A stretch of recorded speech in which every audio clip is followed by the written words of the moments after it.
I remember the day I first walked into Veridian Corp's lobby, bathed in the cool, blue light filtering through its towering glass facade. It was a crisp autumn morning in New York City, and the air buzzed with the promise of a new beginning. At 28, fresh out of my master's program and brimming with ambition, I felt like I had finally arrived. Veridian wasn't just another tech company. It was a titan in digital marketing, renowned for its innovative campaigns and a seemingly progressive culture. Landing a role as a marketing strategist here felt like a dream realized, a testament to years of hard work as a first-generation college graduate. I pictured myself thriving, contributing, and breaking new ground. My first few weeks were a whirlwind of onboarding sessions, team introductions, and diving headfirst into exciting projects. The office itself was a marvel of modern design: open-plan spaces, ergonomic desks, and panoramic views of the city skyline. There was a palpable energy, a sense of being at the cutting edge of something big. My manager, a sharp and seemingly supportive woman named Sarah, welcomed me warmly, praising my resume and enthusiasm. She introduced me to the rest of the team, a mix of bright, young professionals, all seemingly eager to collaborate. I felt a surge of pride, knowing I was now part of this dynamic environment. Yet, even amidst the initial excitement, a subtle observation began to form in the back of my mind. As I looked around my immediate team, and then the broader department, I noticed something distinct. While the company touted its diversity initiatives, I was, to my knowledge, the only Black woman in my specific strategic marketing unit. It wasn't a glaring issue at first, more like a faint whisper in a bustling room. I attributed it to chance, or perhaps just the demographics of the industry. My focus was on proving myself, on demonstrating my capabilities, and making a tangible impact. I was determined to excel, to show that my presence was not just about representation, but about undeniable talent. My initial performance reviews were glowing, filled with praise for my analytical skills and creative problem-solving. Sarah commended my initiative and my ability to quickly grasp complex client needs. I felt validated, my confidence soaring with each positive feedback session. This was everything I had worked for, everything I had envisioned. I poured myself into my work, often staying late, meticulously crafting presentations and analyzing market trends. I genuinely loved the challenge, the intellectual stimulation, and the feeling of contributing to impactful campaigns. I believed in the meritocracy that Veridian seemed to embody, where hard work and talent would always be recognized and rewarded. One afternoon, during a casual coffee break, a new colleague, Mark, mentioned his starting salary in passing. He was a recent graduate, just a year out of college, joining a similar entry-level role in a different marketing sub-team. His number, though mentioned casually, struck me as surprisingly high, almost on par with what I, with my master's degree and 2 years of prior experience, was earning. I brushed it off, telling myself that perhaps his role had different responsibilities or that he had negotiated better. It was easy to dismiss, a fleeting thought in the busy hum of the office. There were so many variables, so many reasons why salaries might differ, and I didn't want to dwell on something that could just be my own insecurity. I reminded myself that I was new, still finding my footing, and that my focus should remain on my performance. Dwelling on such comparisons felt unproductive, a distraction from the opportunities ahead. I was here to build a career, to make a difference, and I was confident that my dedication would ultimately lead to growth and fair compensation. The sleek, modern environment of Veridian, with its promise of innovation and progress, still held me captive. I wanted to believe in the vision it presented, the idea of a workplace where talent truly reigned supreme. The initial unease was just a tiny crack in the otherwise perfect facade, easily overlooked in the bright light of opportunity. I continued to absorb everything, learning from my colleagues and seeking out new challenges. My days were filled with meetings, brainstorming sessions, and the satisfying rhythm of project execution. The initial excitement was still very much alive, fueling my drive and commitment to my new role at Veridian Corp. The city outside my office window sparkled, a constant reminder of the vast possibilities that lay before me. I was living my dream, building a career in a place that felt both cutting-edge and full of potential. The future seemed bright, unmarred by any significant doubts or concerns, at least not yet. As the months at Veridian turned into a year, My initial optimism began to fray around the edges, replaced by a growing sense of unease. I had settled into my role, consistently exceeding expectations and taking on increasingly complex projects. Yet, the subtle discrepancies I'd initially dismissed started to become more pronounced, echoing in the quiet corners of my mind. I noticed a pattern in the new hires joining similar roles within the marketing department. Many came in with comparable or even less experience than I had when I started, yet their starting salaries, which sometimes came up in casual conversations or leaked through HR announcements, seemed consistently higher than mine. It was a quiet, persistent hum of disproportion. It wasn't just about starting salaries. I observed how quickly some colleagues, particularly those who fit a certain demographic, seemed to ascend the corporate ladder. Promotions came swiftly for them, accompanied by significant title changes and, presumably, substantial pay raises. My own progress, despite my strong performance, felt noticeably slower. I started to feel a subtle shift in the types of projects I was assigned. While I was given important work, the highly visible, client-facing initiatives that often led to rapid advancement seemed to gravitate towards others. It was as if I was always on the periphery of the inner circle, consistently contributing but rarely leading the most impactful endeavors. The feeling of being the only one in my immediate team began to weigh more heavily. It wasn't just a demographic fact anymore. It felt like a silent barrier. I often found myself adjusting my communication style, trying to fit in, to be perceived as less threatening or more agreeable, simply to navigate the unspoken dynamics of the office. I recalled instances where my ideas, initially overlooked in team meetings, would later be praised when presented by a male colleague. It was a frustrating phenomenon, a subtle form of intellectual appropriation that chipped away at my confidence and made me question my own voice. Was I not articulating them clearly enough, or was something else at play? The performance reviews, while still positive, began to include vague suggestions for further development or networking more within the company. These suggestions fell hollow, especially when compared to the concrete advancement of my peers. It was as if I was being told to run faster on a treadmill while others were on a moving walkway. I started to track my contributions meticulously, documenting every successful campaign, every positive client feedback, every extra hour I put in. I needed concrete data to counter the growing suspicion that my hard work wasn't being valued equally. The numbers in my head, the whispered salaries, they needed to be confronted with facts. The initial pang of unease transformed into a dull ache of injustice. I began to spend my evenings poring over industry reports, salary guides, and articles on workplace diversity. The more I researched, the more the anecdotal evidence from my own experience started to align with broader patterns of pay disparity for Black women in corporate America. It was a chilling realization, transforming a vague suspicion into a concrete fear. Was I being undervalued simply because of my race? The thought was deeply unsettling, challenging my fundamental belief in fairness and meritocracy. It was a bitter pill to swallow, especially after all the effort I had invested in my career. I tried to confide in a trusted colleague once, hinting at my concerns about compensation, but her response was dismissive. "Oh, everyone feels underpaid, Chloe," she said with a laugh. "You just need to negotiate harder next time." Her words, though well-intentioned, made me feel even more isolated, as if my concerns were trivial or imagined. The corporate facade of Veridian, once so inviting, now seemed to reveal cracks, exposing a less equitable reality beneath its polished surface.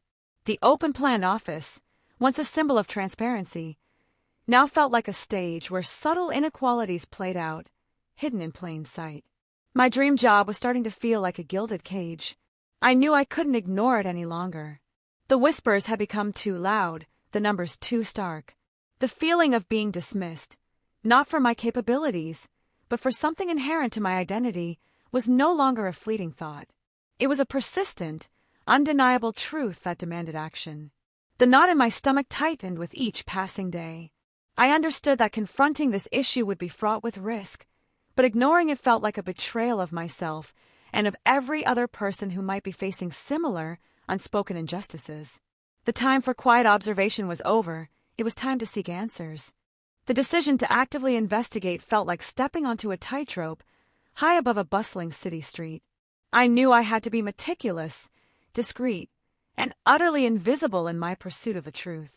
My job, my reputation, and my future at Veridian were all on the line, but the gnawing sense of injustice outweighed the fear. My investigation began with digital breadcrumbs. I started by cross-referencing public salary aggregators like Glassdoor and LinkedIn with internal job postings and my own compensation. The data was a mosaic, but a clear picture began to emerge. My salary consistently fell below the median for my role and experience level at Veridian, especially when compared to non-Black colleagues. I meticulously reviewed internal company documents, paying close attention to any mention of salary bands, compensation policies, or performance review metrics.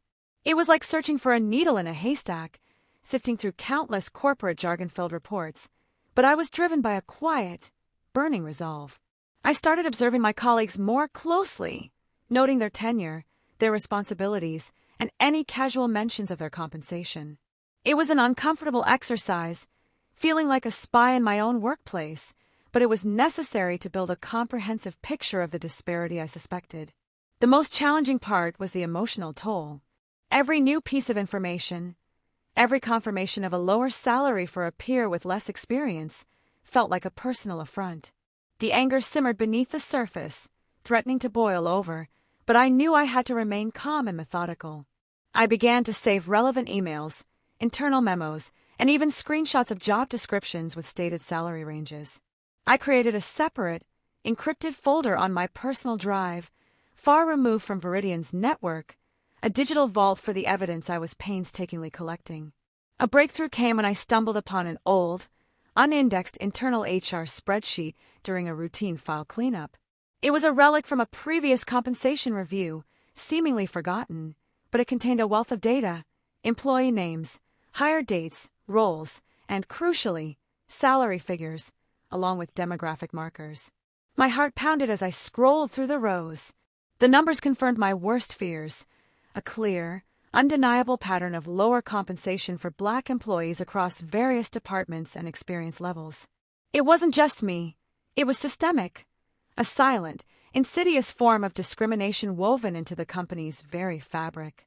The spreadsheet was a smoking gun, revealing a stark reality that Veridian's glossy diversity brochures actively concealed. It was a chilling moment of clarity, transforming my personal grievance into a broader mission. This wasn't just about my pay, it was about exposing a deeply entrenched injustice affecting many others. The anger was no longer simmering, it was a roaring fire. I felt a profound sense of betrayal, not just by the company, but by the very ideals of fairness and equality I had always believed in. The polished facade of Veridian Corp crumbled before my eyes, revealing a rotten core. I knew then that I couldn't just walk away. This evidence was too significant, too damning to be ignored. It demanded action, a confrontation that would inevitably shake the foundations of my professional life, but one that I was now prepared to undertake. The fear was still present, a cold knot in my stomach, but it was overshadowed by a fierce determination. I had the proof, the undeniable numbers, and the personal experience to back it up. I was no longer just a disgruntled employee, I was an investigator armed with the truth. I spent hours analyzing the data, creating charts and graphs that visually represented the disparities. The patterns were undeniable, stark lines on a graph that screamed injustice. This was not anecdotal, it was statistical, a testament to a deeply ingrained bias. I knew the next step would be the most dangerous, presenting my findings. But I was ready. The quiet investigation had given me not just evidence, but also an unshakable resolve. I was no longer just fighting for myself. I was fighting for every voice that had been silenced, every contribution that had been undervalued. Armed with my meticulously compiled data, I decided to approach Sarah, my manager, first. I believed in transparency and hoped she might be an ally, or at least open to understanding the gravity of my findings. I scheduled a private meeting, my heart pounding with a mixture of hope and trepidation. I laid out my concerns calmly, presenting the anonymized data and highlighting the clear pay disparities. Sarah listened, her expression unreadable at first, then shifting to a tight, almost defensive posture. She dismissed my findings as statistical anomalies and misinterpretations. "Chloe, I appreciate your initiative," she said, her voice strained. "But these are sensitive matters. Compensation is complex, and there are many factors beyond what you've observed."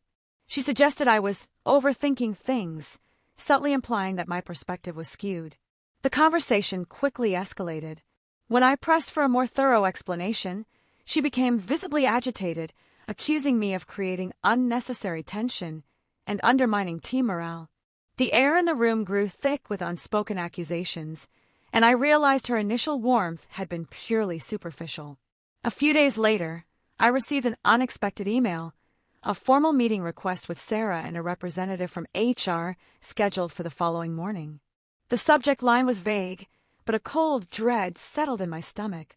I knew this wasn't going to be a constructive dialogue. The meeting itself was a blur of corporate euphemisms and thinly veiled threats.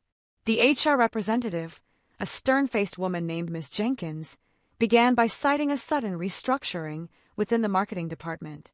My role, she explained, was being eliminated. I listened in stunned silence as they delivered the news. There was no mention of my performance, no acknowledgement of my contributions. It was a cold, calculated dismissal, clearly a direct consequence of my raising concerns about pay disparity. The restructuring was a transparent lie. "This is retaliation," I stated, my voice surprisingly steady despite the tremor in my hands. "I brought forward evidence of pay discrimination, and now I'm being dismissed." Ms. Jenkins' face remained impassive, denying my accusation with practiced ease. "Your termination is purely a business decision, Chloe," she stated, her voice devoid of emotion. "We wish you the best in your future endeavors." They handed me a severance package offer, contingent on signing a non-disclosure agreement that would effectively silence me. Leaving the Veridian building that day felt surreal.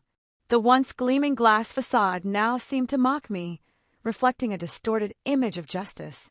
I walked out into the bustling New York streets, clutching my termination letter, a profound sense of betrayal and anger washing over me. The shock was immense, but it quickly morphed into a fierce resolve. They thought they could silence me, make me disappear quietly. They underestimated the fire they had ignited. This wasn't just about my job anymore. It was about fighting a systemic injustice. The dismissed part of my story was now a painful reality, a stark reminder of the risks involved in speaking truth to power. But it also galvanized me, solidifying my determination to expose the scandal that Veridian Corp desperately wanted to keep hidden. I knew the road ahead would be arduous, filled with legal battles and emotional challenges. But I also knew I had the evidence, the truth, and a newfound purpose. My dismissal wasn't an end. It was a catalyst, the painful beginning of a much larger fight. The city lights blurred as I made my way home, but my mind was clear. Veridian had made a grave mistake. They had dismissed me, but they had also given me the ultimate motivation to ensure their secrets would not remain buried. The days following my dismissal were a blur of anger, despair, and a gnawing sense of injustice. The severance package, designed to buy my silence, felt like an insult. I refused to sign the non-disclosure agreement. My integrity was not for sale, especially not at the cost of burying the truth. My sister, Sarah, was my first pillar of support, a pragmatic and fiercely loyal advocate. She listened patiently as I recounted the entire ordeal, her anger mirroring my own. "This isn't just wrong, Chloe," she declared. "It's illegal. You have to fight this." Her words were the push I needed. I spent hours researching employment law, focusing on discrimination cases and retaliation. The legal jargon was daunting, but I was determined to understand my rights and the best course of action. I knew I couldn't face Veridian alone. My search led me to the law firm of Davies and Associates, specifically to Ms. Eleanor Davies, a formidable attorney renowned for her work in civil rights and employment discrimination. Her reputation preceded her, a quiet force known for taking on powerful corporations and winning. Our first meeting was a turning point. I laid out my case, presenting the HR spreadsheet, the performance reviews, and the details of my dismissal. Ms. Davies listened intently, her sharp eyes missing nothing. When I finished, she leaned forward, a grim determination on her face. "Chloe, this won't be easy," she stated, her voice calm but firm. "Veridian is a powerful company with deep pockets. They will fight you every step of the way. But based on what you've shown me, "You have a strong case. A very strong case." Her words were a balm to my wounded spirit, a professional validation of the injustice I had endured. With Miss Davies by my side, I felt a renewed sense of purpose. The fight would be hard, but I was no longer alone. The legal process began, a slow, methodical dance of discovery requests and formal communications. Veridian's legal team responded with predictable tactics, delays, obfuscation, and attempts to discredit my claims. They tried to paint me as a disgruntled employee with an axe to grind. But Miss Davies was unyielding. She guided me through the complex legal landscape, helping me gather additional evidence, including anonymous testimonies from former Veridian employees who had experienced similar, subtle forms of discrimination. These were individuals I had never met, but who, through the legal process, became unexpected allies. The financial strain was immense. Unemployment benefits provided a temporary reprieve, but legal fees mounted. There were moments of doubt, late nights filled with anxiety, wondering if I had made the right choice to pursue this fight. The weight of it all was sometimes overwhelming. Yet, each time I wavered, I remember the faces of those in the HR spreadsheet, the silent victims of Veridian's discriminatory practices. My fight was not just for myself. It was for them, for a more equitable future where talent, not background, determined one's worth. Miss Davies' unwavering support was a constant source of strength. She wasn't just my lawyer. She was a mentor, a strategist, and a fierce advocate for justice. Her belief in my case fueled my own resolve, reminding me that this battle was worth every sacrifice. The company's attempts to intimidate me only strengthened my resolve. They sent cease and desist letters, threatened countersuits, and even tried to spread rumors about my professional conduct. But I held firm, my determination hardening with each new attack. I realized that my dismissal, painful as it was, had been a necessary catalyst. It had forced me out of a system that was subtly eroding my worth and propelled me into a fight that was far more meaningful than any corporate ladder I could have climbed. The quiet investigation had now blossomed into a full-blown legal battle, and I was ready for it. The allies who had emerged, both seen and unseen, gave me the courage to face the powerful corporation that had dismissed me, believing they could silence the truth. The discovery phase of the lawsuit was like peeling back layers of a meticulously constructed facade. Veridian's legal team fought tooth and nail, attempting to bury us in paperwork and deny access to crucial documents. But Miss Davies was relentless, her legal acumen piercing through their defenses. We subpoenaed internal communications, HR policies, and compensation data spanning years. What we uncovered went far beyond individual pay disparities. It revealed a sophisticated, coded system designed to systematically undervalue and underpay Black employees and subtly limit their career progression. The surprising twist began to emerge through seemingly innocuous internal memos and performance review guidelines. There were subtle linguistic cues, coded phrases that, when cross-referenced with compensation outcomes, revealed a deliberate pattern of bias. Terms like cultural fit or team integration were often used to justify lower raises or missed promotions for Black professionals. We found evidence of a talent segmentation model that disproportionately placed Black employees into lower-paying tiers, regardless of their qualifications or performance. This wasn't overt racism on paper, but a cleverly disguised mechanism that perpetuated inequality under the guise of objective evaluation. The most shocking revelation was a series of encrypted internal reports, accessible only to a select few high-level executives. These reports detail the cost savings achieved by maintaining these salary discrepancies, effectively quantifying the financial benefit of systemic discrimination. It was a cold, calculated business strategy. It wasn't just about race either. While Black employees were the primary target, the coded system also showed subtle disadvantages for other minority groups and even women, though the impact on Black professionals was the most severe and pervasive. Veridian had built an empire on the back of systemic inequality. The betrayal I felt intensified with each new discovery. This wasn't just a few bad actors. It was an institutionalized practice, sanctioned and profited from by the very people who preached diversity and inclusion in public forums. Their public image was a complete fabrication. Ms. Davies and I worked tirelessly, cross-referencing thousands of documents, building an irrefutable case. The sheer scale of the deception was overwhelming, but it also fueled our determination. We knew that exposing this would send shockwaves through the corporate world. The legal team at Veridian, initially dismissive, began to show signs of panic. Their attempts to settle out of court became more frequent and increasingly desperate, offering larger sums in exchange for my silence. But I refused. Money was no longer the primary motivator.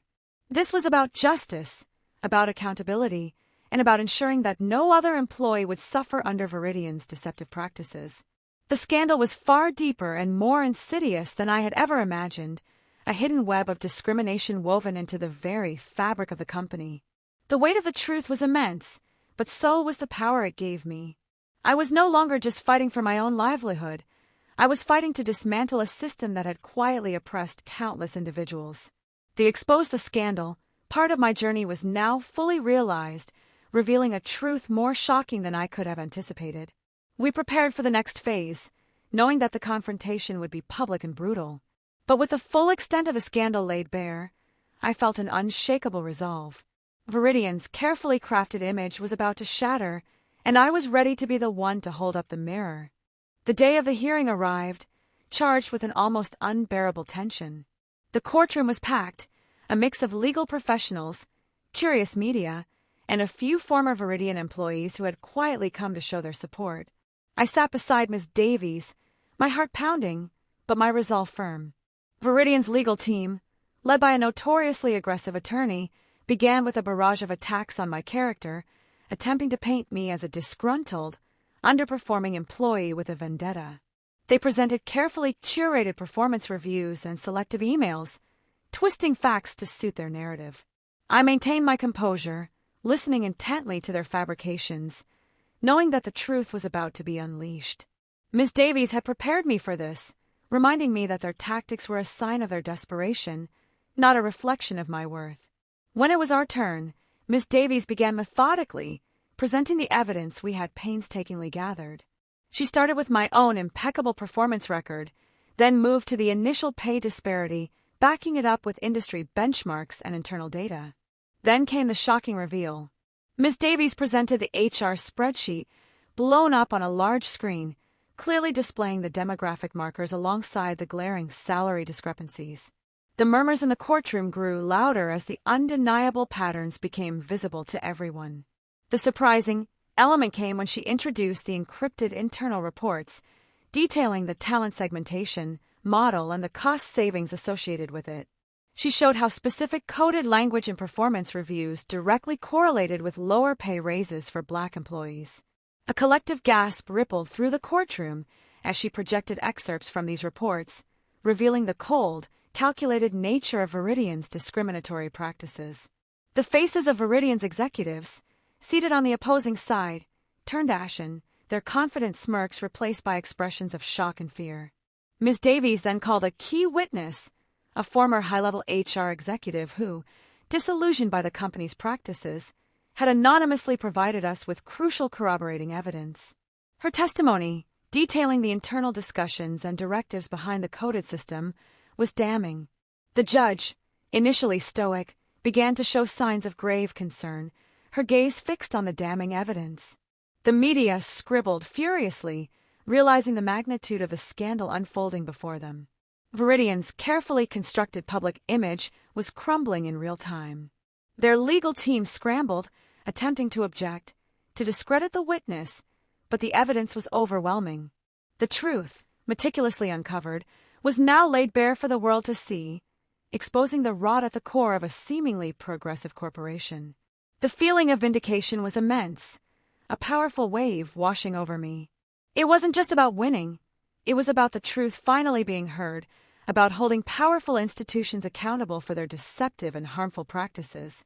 The climax of the hearing was a moment of profound clarity. Veridian Corp, the titan I had once admired, stood exposed as a perpetrator of systemic discrimination. My dismissal, once a source of humiliation, had become the catalyst for this monumental reckoning. I looked at the faces of the executives, their carefully constructed personas shattered, and felt a strange mix of triumph and sadness. They had dismissed me, but in doing so, They had unwittingly given me the power to dismantle their carefully guarded secrets. The verdict was a resounding victory. The judge ruled decisively in my favor, not only awarding significant compensation, but, more importantly, mandating systemic changes within Veridian Corporation. The company was ordered to undergo a comprehensive independent audit of its compensation and promotion practices, implement new diversity and inclusion training, and establish a transparent grievance process. The news reverberated through the corporate world, a powerful wake-up call for companies that paid lip service to diversity while practicing discrimination. Veridian stock took a hit, and several high-level executives, including Sarah and Miss Jenkins, were forced to resign amidst public outcry. For me, the immediate aftermath was a mix of exhaustion and profound relief. The weight of the battle lifted, replaced by a quiet sense of accomplishment. I had not only fought for myself, but had paved the way for a more equitable future for countless others within Veridian and beyond. My story, once a private struggle, became a public narrative of resilience and justice. I was invited to speak at conferences, share my experiences, and consult with organizations genuinely committed to fostering inclusive workplaces. My purpose had shifted from marketing strategies to advocating for human dignity. I established the Equity in the Workplace Foundation, using a portion of my settlement to fund legal aid for victims of discrimination and to provide educational resources on pay transparency and anti-racism in corporate environments. It was my way of ensuring that my painful experience could become a catalyst for positive, lasting change. The foundation became a platform for me to empower others, particularly Black women, to recognize and challenge systemic biases. I shared my journey, emphasizing that knowing your worth and having the courage to speak up are the first steps toward dismantling injustice. My personal life also began to heal. The isolation I had felt at Veridian dissolved as I reconnected with friends and built new, authentic relationships. I learned to trust again, to embrace vulnerability, and to celebrate my identity without feeling the need to conform to external expectations. The transformative aspect of my journey was deeply personal. I had emerged stronger, more self-aware, and with an unshakable sense of purpose. The dismissal, once a devastating blow, had become the forge in which my true strength was tempered. I often reflected on the man who had laughed while signing divorce papers in the YouTube video you shared, Milena. My own dismissal from Veridian, though different in context, mirrored that moment of underestimation. They saw a quiet, compliant employee. I was building a case that would expose their entire operation. My life now is authentically mine, shaped by my values and driven by a passion for justice. I continue to advocate for equitable workplaces, knowing that true progress requires constant vigilance and unwavering courage. The fight isn't over, but I am now equipped to lead it. The inspiring conclusion of my story isn't just about a legal victory. It's about the power of one individual to challenge a Goliath, to expose hidden truths, and to spark a movement for change. It's about finding your voice, even when others try to silence it. My journey from a dismissed employee to an advocate for equity is a testament to the fact that sometimes the greatest setbacks can lead to the most profound transformations. My worth was never defined by Veridian's inability to see it, but by my unwavering commitment to truth and justice.